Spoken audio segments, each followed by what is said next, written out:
Salut à tous, à l'occasion de la pièce J'ai des doutes au théâtre des Célestins, j'ai eu la chance de rencontrer et de discuter avec François Morel. Si vous le connaissez pas, vous pouvez aller sur sa page Wikipédia ou alors profiter de cette magnifique interview. Je m'envoie littéralement des fleurs. Bref, j'espère qu'elle vous plaira. Merci à François Morel et au théâtre des Célestins. Je vous laisse juste avec quelques extraits de la pièce. Profitez bien, on est parti? Bisous.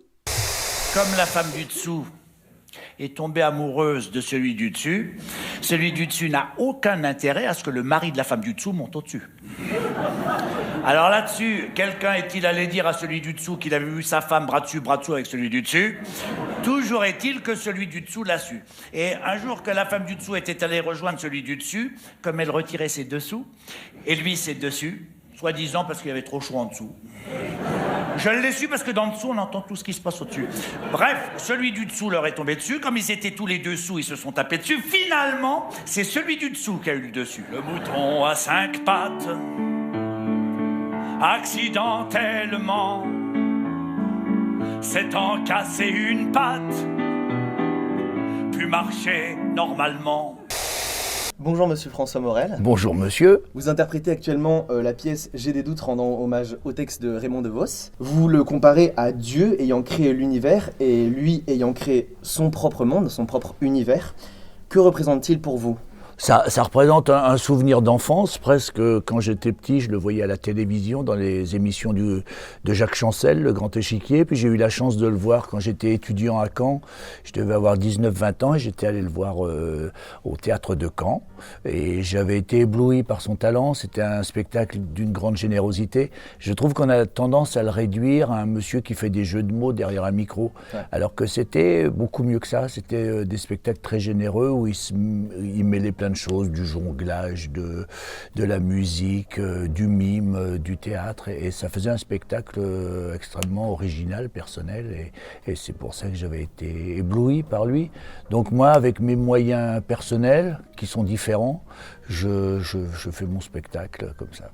Quelle est votre partie favorite de la pièce ? Parce qu'on voit bien que c'est décomposé à chaque fois en des textes différents de Raymond DeVos. Quel est votre texte préféré de Raymond DeVos ? Quelle est votre partie préférée de la pièce ? Oh, il n'y en a pas. Franchement, il n'y en a pas.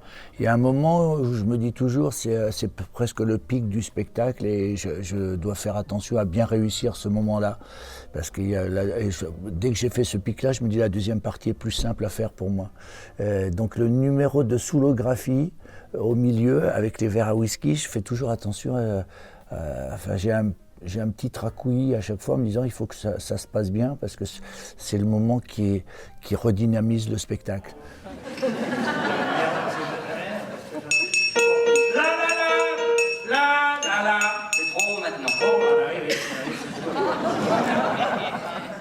Mais le principe, moi, quand je suis sur scène, déjà, j'aime faire ce que je fais, oui. Puisque c'est moi qui l'ai composé, le spectacle, donc je me fais pas de violence, donc oui. Je fais des trucs qui me plaisent. Exactement. Vous jouez en compagnie d'un musicien sur scène, donc soit Romain Lemire, soit Antoine Salaire, qui est plus qu'un musicien, puisqu'il joue littéralement avec vous. Pourquoi ce choix ? Pourquoi ce choix d'avoir quelqu'un qui vous accompagne ? Parce que c'est plus drôle pour la vie de tournée de pouvoir aller dîner avec un copain après. C'est une plaisanterie et c'est pas tout à fait une plaisanterie. J'ai joué parfois seul sur scène et il y a un truc où je me sens pas. J'aime bien donner la réplique. J'aime bien avoir un partenaire et un bon partenaire. Et à chaque fois que j'ai un bon partenaire, je suis très heureux. Et puis parce que aussi c'est un hommage un peu à Raymond DeVos. Lui-même avait toujours un partenaire. Il y avait toujours un pianiste avec lui quand il était sur scène et qui présentait ses spectacles. Et j'avais envie de retrouver des moments qui étaient des monologues et des moments qui étaient des dialogues. Donc, puis il y a plus de possibilités quand on est deux sur une scène. Voilà. Est-ce que c'était voulu le petit moment en plein milieu de la pièce où il a souri et vous avez essayé de lancer des petits pics ? Est-ce que c'était voulu ou... J'ai un fond méchant. Ouais. Vous voulez titiller Je titille, mais c'est pas obligatoire. Quand je sens que le partenaire est faible et que j'en profite. Bah, surtout que cette pièce, ça fait des centaines de fois que vous la faites. Vous la faites depuis maintenant 3-4 ans, je sais même plus. Je fais pas que ça. En fait, j'alterne les spectacles, ce qui fait que je m'ennuie pas. Oui, ouais. C'est ça. Mais on a dû la jouer, 245 fois, peut-être un truc comme ça. Et vous vous lassez pas à force de la faire ? Non. Non, jamais. Non. Non, je me lasse pas. Justement aussi parce que le musical est comme ça, c'est pas figé. On peut réagir sur un rire dans le public, sur une erreur sur scène. J'aime bien ça. C'est l'art de l'instant, le musical, et ce qui fait que je ne m'ennuie pas jamais. Alors dans cette pièce, vous jouez, vous chantez, vous jouez également de la trompette, du piano, du xylophone, du mélodica. Ça vous plaît, toucher à tout? Ça me plaît d'être un imposteur. D'être un imposteur, Ouais. un clown. Ouais. Faut entraîner les gens dans l'imaginaire, il faut que les gens aient envie de croire l'image qu'on leur donne. Oui. Et voilà, c'est tout. Et donc on s'arrange pour que les gens aient envie de nous suivre, aient envie d'être émus avec nous, d'être touchés, de rigoler et de passer un moment ensemble qui fait qu'on sort du théâtre en se disant on est encore plus vivant qu'en entrant. Vous faites donc de même, exactement comme dans la pièce, vous faites de même dans la vie. Vous êtes à la fois acteur, comédien de théâtre, comédien de doublage, chanteur, chroniqueur à France Inter. J'en oublie sûrement d'autres. Qu'est-ce que vous préférez? Je fais toujours la même chose, j'écris et je joue. Donc si je fais un doublage, si je fais un doublage avec Astier qui me fait jouer le rôle de ordre alphabétique. Il est frais mon poisson. Vous le vendez combien votre maquereau là? Un sesterce. Un sesterce? À Rome ils nous le vendent 5 et il est pas toujours frais.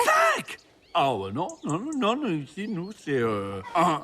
C'est peut-être parce qu'on a la mer à côté. Et à Rome, on n'a pas la mer à côté? Je m'amuse avec Astier, je suis comédien avec lui. Si je suis sur scène, je suis comédien. Si je fais des chroniques, je suis un peu comédien aussi. Donc j'ai que 2 activités. Donc on dit que je fais plein de choses, mais en fait non, je joue et j'écris un peu. Voilà, et j'écris pour le gars qui joue. Qu'est-ce que vous pensez d'Ordre Alphabetix? C'est tout l'univers que j'aime bien. C'est l'univers de Goscinny qui me plaît. Je trouve que Astier Astier et Clichy, parce qu'ils sont deux réalisateurs, et ils sont complètement dans l'esprit du Derzo et de Goscinny. C'est-à-dire, je trouve qu'il y a plein de lectures possibles quand on voit un film d'Astérix. C'est-à-dire, c'est un film qu'on peut voir quand on a 8 ans et qu'on peut voir quand on a 50 ans, parce qu'il y a des choses qu'on comprend à 50 ans et qu'on ne comprend pas à 8 ans. Et ce qui permet aussi de revoir les films plusieurs fois et de s'amuser à chaque fois. Enfin, les personnages sont très marqués. C'est un bel exercice d'essayer de trouver la voix qu'a un personnage de papier, quoi. Bah, surtout que vous avez fait, je sais pas, le chat. Mon maître, c'est le rabbin Spar. Moi, je n'ai pas de nom. Mais sur le port d'Alger, dans la Casbah, on m'appelle le chat du rabbin. Vous avez fait Rantanplan Ouais. dans les Dalton.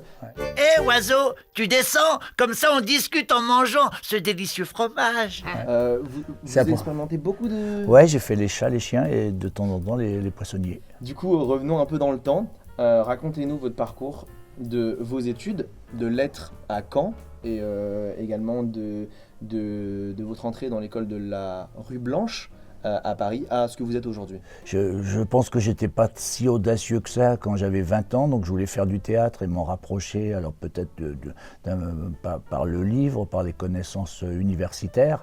Donc j'ai fait une maîtrise de lettres, et quand j'ai eu cette maîtrise, je me suis dit, moi ce que j'aimerais vraiment, c'est être sur un plateau de théâtre, et j'ai passé l'ENSAT, et je fais des spectacles, surtout j'ai participé à des choses, La Surprise de l'amour, montée par Brigitte Jacques de Marivaux.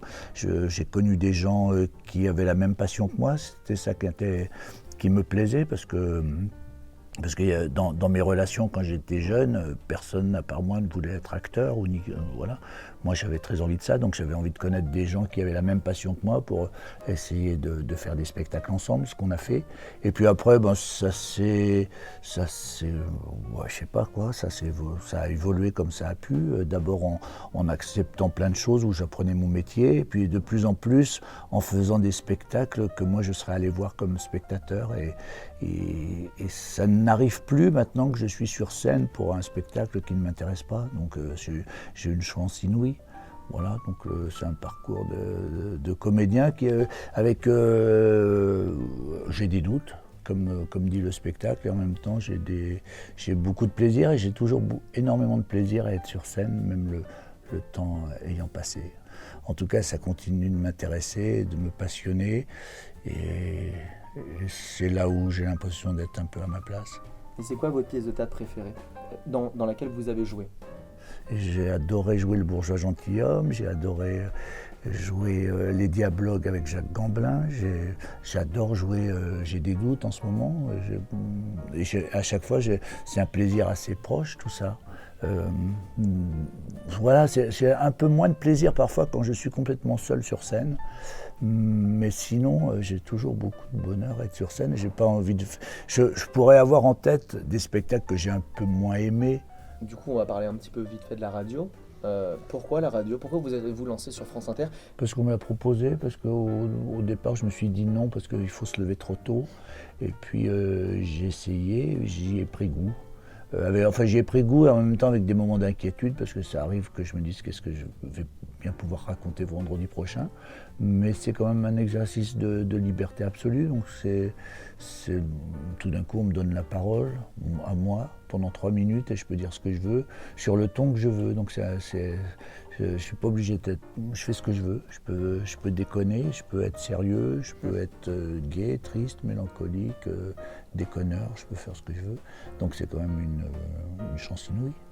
Car souvent, à cette heure, on parle économie, on évoque la guerre et partout des conflits qui endeuillent la terre où nous serions heureux si quelques fous, hélas, n'étaient si dangereux. On parle politique et de la comédie que jouent certains bouffons qui nos votes mendient.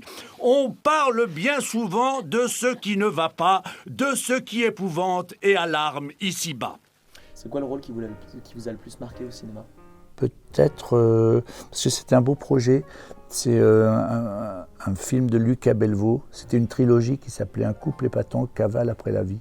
Et le projet était passionnant, parce que des personnages principaux devenaient des personnages secondaires ou tertiaires, même selon le film. Et c'était des histoires qui étaient traitées sur des tons différents, de comédie, de thriller ou de mélo. Et je trouve que c'est un beau... C'est un beau travail, et puis j'avais des partenaires formidables, donc c'est un beau souvenir, mais il y en a quelques autres comme ça.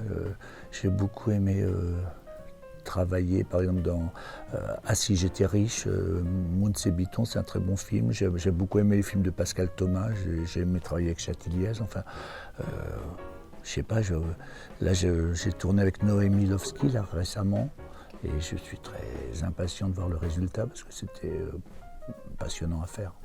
Qu'est-ce que vous pensez qu'il faut avoir pour réussir dans ce milieu?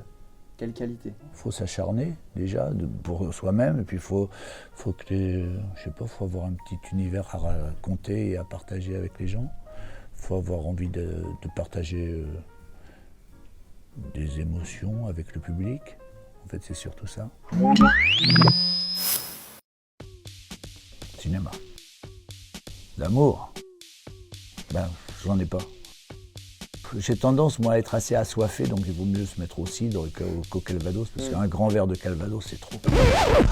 Vous l'avez commencé, mais est-ce que vous pourriez expliquer un petit peu vos actualités? Il y a un spectacle qu'on fait avec Antoine Salaire et Romain Lemire, écrit avec Gérard Mordillat, qui s'appelle Tous les marins sont des chanteurs, qui va commencer au mois de mai, notamment au Théâtre du Rond-Point, et qu'on va tourner dans les années qui viennent. Il y a des films qui vont sortir, justement le film de Noémie Lovski, un film de Michel Leclerc. C'est quoi votre film préféré? Votre film où vous jouez pas forcément dedans, mais votre film préféré? Peut-être Les Enfants du Paradis. Moi je ne l'ai pas écouté. Je l'ai pas prise dans mes bras. Non, j'ai posé des conditions. M'aimez-vous comme je vous aime. Je vais fermer la porte. Cette porte-là pour toujours entre moi et mon amour. Parce que j'adore les dialogues de Prévert, parce que l'image est sublime, parce que les comédiens sont merveilleux, parce que c'est une espèce de perfection pour moi. Dernière mini-question. Ouais. Le clou, il servait à quoi? À s'accrocher. Exactement. Accrochez-vous, salut. Et voilà, c'est déjà la fin. Merci encore à François Morel d'avoir pris le temps de répondre à mes questions. C'est un homme plein d'espoir, de gentillesse et d'intelligence aux multiples facettes, donc j'espère que l'interview vous aura plu. Merci encore une fois au Théâtre des Célestins à Lyon pour leur accueil. Vous pouvez aller sur leur site internet pour voir toute leur programmation. Pensez également à vous abonner à ma chaîne et aller voir mes autres vidéos si ce n'est pas encore fait. Likez, tout ça, on se dit à la prochaine. Bye.